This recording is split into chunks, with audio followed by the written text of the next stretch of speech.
ตำบกหุ่งแล้วครับผมตอนแรงนี่ครับต้นบกหุ่งนี่ มีต้นเดียวนี่แหละต้นบกหุ่งนี่กับปูไว้อยังนี่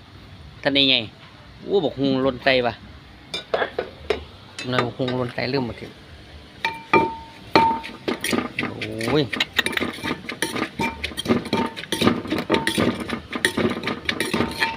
เข้มไปเนี่ยครับในผักกระถิน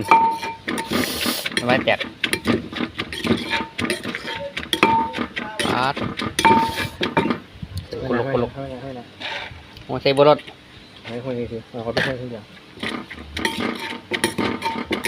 กูด่ะทิมแจกคุยก่อน